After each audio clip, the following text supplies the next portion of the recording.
Oui, bonjour les amis de la sagesse, les amis de la vérité. Aujourd'hui, on est le 24 juin. Donc, et vous savez c'est quoi le 24 juin? C'est la Saint-Jean-Baptiste pour les Québécois. Je me suis habillé en circonstance bleu, le drapeau du Québec.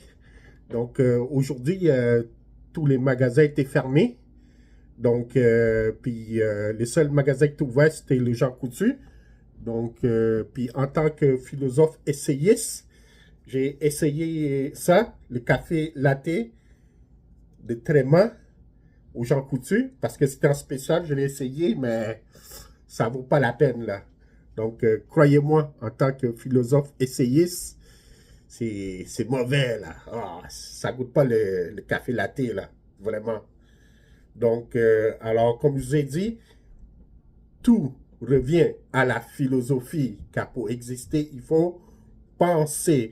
Alors l'homme, cet animal métaphysique, va revenir à ses origines de toujours, la philosophie, philosophia, excellent. Donc on commence. Donc aujourd'hui, on va parler d'un personnage, un Québécois, Bernard de Montréal. Comme je suis sûr que vous le connaissez. Donc, Bernard de Montréal, c'est un auteur et conférencier québécois. Et il enseigna une psychologie évolutionnaire pour l'homme nouveau pendant presque 3 décennies déjà. Ses enseignements fondamentaux nous ont aussi été transmis sous forme de milliers de conférences. Donc, il a fait des milliers de conférences qui étaient enregistrées et filmées. C'était filmé surtout par Richard Glenn, un autre Québécois de ésotérisme expérimental. Donc, en bref, Bernard de Montréal est l'auteur de 3 œuvres fondamentaux intitulés le premier, qui est pas mal connu, La Genèse du réel. Le deuxième, c'est Dialogue avec l'invisible. Et le troisième, c'est Beyond the Mind, par-delà le mental en français.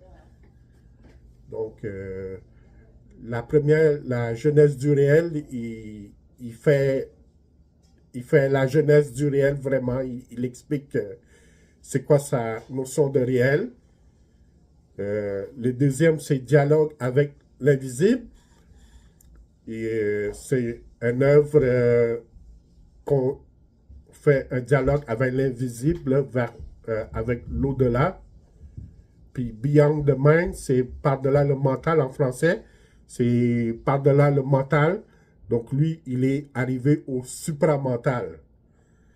Donc, avec sa compréhension et son expérience unique, il lui permet de venir en aide à des milliers d'individus pour confronter les malheurs de la vie par la transmission d'une compréhension des mécanismes internes du mental, de l'âme et de la composante psychique.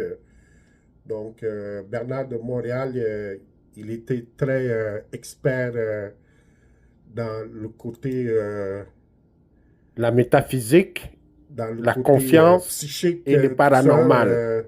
tout ce qui est aussi la métaphysique.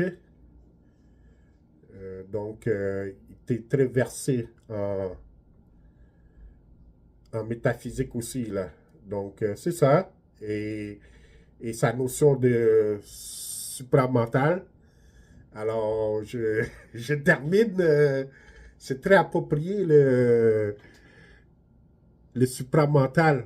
Parce que, surtout en hiver, chez les Québécois, les rigas de l'hiver, parce que pour accéder au supramental, il faut avoir des supramentaux pour contrer les rigas de l'hiver. Merci. Donc, on finit avec ça. On finit avec une dose d'humour. Merci encore. Donc, et bonne Saint-Jean, les amis québécois et non québécois. Bonne Saint-Jean, pareil. Peace out. À la prochaine capsule philosophique. Spin